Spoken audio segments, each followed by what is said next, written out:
बोलिए सदगुरु महाराज की जय, निरात महाराज की जय। गुरु बिन ज्ञान न उपजे, गुरु बिन मिटे न भेद, गुरु बिन संशय ना मिटे। जय जय जय गुरुदेव। गुरु गोविंद दोनों खड़े किसको लागू पाए, बलिहारी गुरु आपकी गोविंद दियो बताए।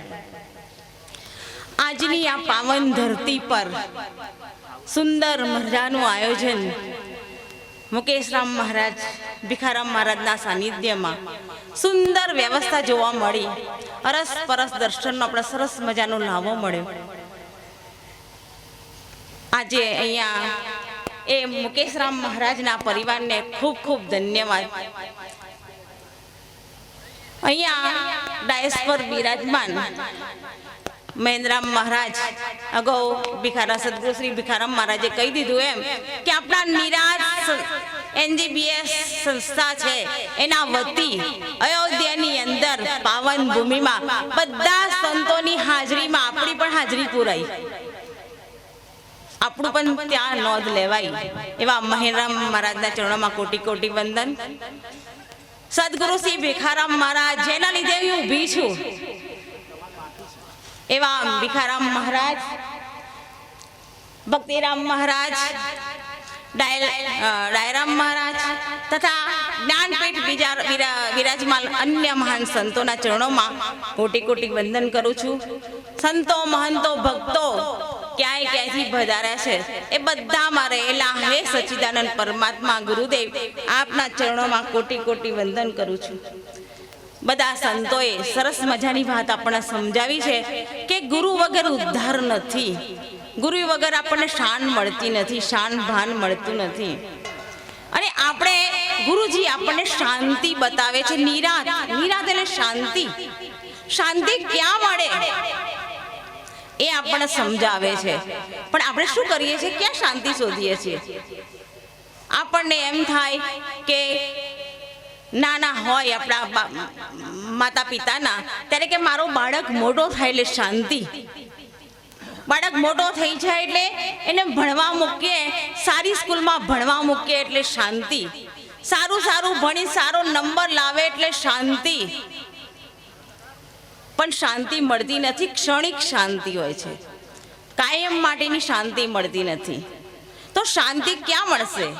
પછી મોટો થાય એટલે એને પરણાવી એટલે એને સારું સગું મળે એટલે શાંતિ, સરસ મજાની વહુ આવી જાય એટલે શાંતિ, મારે સરસ મજાનો બંગલો બની જાય એટલે શાંતિ, સરસ મજાની ગાડી આવી જાય એટલે શાંતિ। તો આપણે નશ્વર ચીજોમાં શાંતિ શોધીએ છીએ અને એ નશ્વર ચીજોની શાંતિ આપણને આવે છે ને જાય છે, કાયમ માટે શાંતિ મળતી નથી।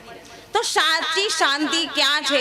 સદગુરુના ચરણોમાં શીશ સમર્પણ કરી, તન મન ધન અર્પણ કરીને એ પ્રમાણે જીવવાથી શાંતિ મળે છે।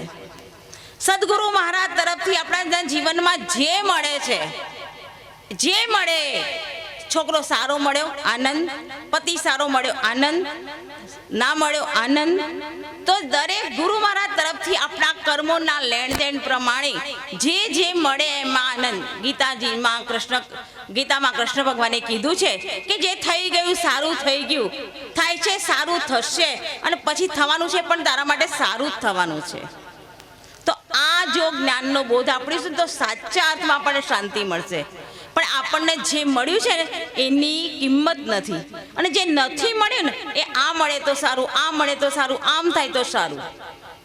નિરાત મહારાજમાં આપણે માની લો કે જોડાઈ ગયા આપણે, અને અહીંયા ગુરુપદ મળ્યું તો ગુરુપદ મળ્યું તો મને મળવું જોઈએ, મળે તો શાંતિ, ના મળી તો ઉચાટ। અહીંયા સત્સંગ કરવા મળ્યો તો આનંદ, ના કરવા મળે તો ઉચાટ। તો આપણી સાચી શાંતિ એમાં નથી। ગુરુ મહારાજ તરફથી આપણે એકવાર શીશ સમર્પણ કરી દીધું સાચા અર્થમાં, સાચા અર્થમાં જો શીશ સમર્પણ કર્યું હોય તો જે મળે એમાં આનંદ માણતા શીખવું જોઈએ। એની એક નાનકડું ઉદાહરણ આપું છું કે જે થઈ ગયું સારું થઈ ગયું એનું એક નાનકડું ઉદાહરણ આપું છું। એક રાજા હતા અને એ રાજા હતા એ પોતાના શિકાર જવા માટે હતા શસ્ત્ર સરંજામ તૈયાર કરતા હતા અને એ તલવાર લીધી અને આમ જોવા જતા કે ધાર બરોબર છે કે નહીં, અને અંગૂઠો કપાઈ ગયો. અંગૂઠો કપાઈ ગયો એટલે સામે એક પ્રધાન ઊભો હતો, એ થોડો સત્સંગી હતો, એટલે એને કહ્યું કે જે થયું એ સારું થયું. એટલે પેલા ગુરુ મહારાજને આવ્યો ક્રોધ. એટલે ગુરુ મહારાજ કે આના સામે કોટડીમાં પૂરી દો, મને અહીંયા મારો અંગૂઠો કપાઈ ગયો અને એવું કહે છે કે જે થઈ ગયું એ સારું થઈ ગયું. એટલે પ્રધાનને કોટડીમાં પૂરી દીધો. અને ગુરુ મહારાજ રાજાજી હતા એ પાટો બાંધી શિકાર કરવા માટે ગયા. શિકાર કરતા કરતા કરતા દૂર જતા રહ્યા અને સાંજ પડી. સાંજ પડી ત્યારે એ ગામની અંદર એક સરસ મજાનો માતાજીનો ઉત્સવ ચાલતો હતો. અને એ માતાજીના ઉત્સવ માટે બલિ શોધવા માટે નીકળ્યા હતા. કોઈ સારો એવો માણસ મળે તો એની બલિ ચડાવી દઈએ. એટલામાં લોકો શોધતા હતા અને ત્યાં પેલા રાજાજી હાથમાં આવી ગયા.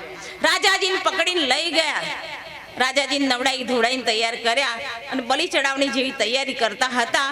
તો જે બલિનો વધ કરવા માટે પેલો ખપ્પર લીધું હાથમાં, એટલે કે પેલા જુઓ તો ખરો કે અંગભંગ તો નથી ને, પેલા જુઓ તો ખરા અંગભંગ છે, અંગભંગ હશે તો માતાજી વધ સ્વીકાર કરશે નહીં. જોયું તો અંગૂઠો પાટો બાંધેલો, ક્યાં ચાલશે નહીં. રાજાજી કે હાશ બચી ગયો, અંગૂઠો કાપાયો હતો એટલે હું બચી ગયો. રાજાજી ખુશ થઈ ગયા અને ઘરે આયા પહેલા સીધા પ્રધાનને મળવા ગયા કે તે કીધું તું કે જે થયું એ સારું થયું, આજે અંગૂઠો કપાયો હતો ને એટલે હું જ બચી ગયો. કે મને એ વાતની ખબર પડી કે ચલો અંગૂઠો કપાયો હતો એટલે આજે હું બચી ગયો, પણ તું અહીંયા જેલમાં છું તો તે એમ કીધું કે હું અહીંયા છું, અહીંયા મને પૂરી દીધો નતો, જે થયું એ સારું થયું તો કેમ? તો એને સરસ મજાની વાત કરી કે રાજાજી જુઓ કે હું તમારો સેવક છું, તમે જ્યાં જાઓ ત્યાં હું તમારી સાથે હોઉં. આજે તમે રાજા તરીકે શિકાર કરવા ગયા હો તો હું તમારી સાથે હોત. અંગભંગના કારણે તમે બચી ગયા, પણ મારું નાળિયેર વધારી જાત, મારું નાળિયેર વધી જાય. પણ અહીંયા તમે મને પૂરી દીધો એટલે તમે એકલા ગયા, પણ જો હું તમારી સાથે હતો તમારા બદલામાં મારું નાળિયેર વધી જાય, એટલે તમે જેલમાં પૂરે મને સારું કર્યું. એટલે જો ગુરુ મહારાજની સાચી શાંતિ જોઈતી હોય તો ગુરુ મહારાજ તરફથી જે મળે એમાં આનંદ માણતા શીખવું જોઈએ. જે થયું એ આનંદ. એમાં એક ગુરુ અને ચેલો હતા. હવે એ આપણે જેમ એક ગામથી બીજે ગામ સત્સંગમાં જઈએ છીએ એવી રીતે સત્સંગમાં જતા હતા. થોડું વાતાવરણ ચોમાસા જેવું હતું અને એ ગુરુ મહારાજ અને ગુરુજી અને શિષ્ય બે ચેલો ગયા સત્સંગ કરવા માટે. એક ગામ આવ્યું તો ગામની અંદર ગામના ગોદરે એમને કહ્યું કે આજે આજનો દિવસ રાત રોકાઈ જઈએ, રાત પડી ગઈ. તો રાત્રે ત્યાં રોકાયા. ત્યાં એમને થયું કે ચલો એક નાનકડી એવી ઝૂંપડી જેવી છે, એમાં આપણે બેસી અને ભગવાનનું નામ લઈએ અને પછી સૂઈ જઈએ. બંને ભગવાનનું નામ લેતા હતા. અંદર ગુરુજી બેઠા હતા, 12 શિષ્ય હતા અને એ બંને ભગવાનનું નામ લેતા લેતા ઊંઘવાની તૈયારી કરતા હતા. એક અચાનક વાતાવરણ બદલાઈ ગયું. વરસાદ, વંટોળ અને મુસળધાર વરસાદ પડવા માંડ્યો અને એમની ઝૂંપડી ઉડી ગઈ. એટલે પેલો જે શિષ્ય બાર હતો એ ભગવાનને કોસવા લાગ્યો કે હે ભગવાન, મેં તારા માટે ભેગ ધારણ કર્યો છે, તમારા નામનું સ્મરણ કરાવવા માટે હું આ એક ગામથી બીજે ગામ ભટકું છું, ભૂખની વેઠું છું, તરસ વેઠું છું, અને તે મારું આટલું ધ્યાન ના રાખ્યું, મારી ઝૂંપડી ઉડાડી દીધી. હું તારા માટે ફરું છું તે મારું આટલું ધ્યાન ના રાખ્યું. જ્યારે આ બાજુ પેલા ગુરુજી હતા ને એ શું કહેતા હતા કે વાહ પ્રભુ, તું ધન્ય છે, તું ધન્ય છે, અમે તારા માટે નીકળ્યા છીએ, તારો ભેગ ધારણ કર્યો છે, તું તારો દીદાર આપવા માટે તે મારી ઝૂંપડી લઈ લીધી. વાહ, જો તે ઝૂંપડી રાખી હોત તો મેં સૂઈ જાત, પણ હવે આખી રાત જાગરણ કરીશું તારા નામમાં, ચાંદનીના દર્શન કરીશું, વરસાદનો અનુભવ કરીશું. વાહ પ્રભુ, ધન્ય છે, ધન્ય છે. એટલે કહેવાનો મતલબ કે ગુરુ શિષ્ય બંને હતા. ઘટના એક જ ઘટી હતી, એક આનંદ લેતો હતો અને એક ભગવાનના કોસતો હતો. તો જે કોસતો હતો એના અંદરથી દુઃખ થતું હતું અને જે ભગવાનનો આભાર માનતો હતો એને આનંદ થતો હતો. તો સાચો આનંદ ક્યાં છે એની સરસ મજાની આ બે ઉદાહરણ દ્વારા મેં સમજ આપી. મારી વાણીને હું વિરામ આપું છું, કારણ કે ઘણા બધા સંતોનો આપણને લાભ લેવાનો છે. ખાસ કરીને ભિખારામ મહારાજના ચરણોમાં કોટી કોટી વંદન. કોઈ દિવસ સાળોદા દહેગામ આવવાનું થાય તો અમારા ઘરે પધારજો, તમારા સેવાનો અમને લાભ આપજો. આજે હું મારી વાણીને વિરામ આપું છું. સદગુરુદેવ.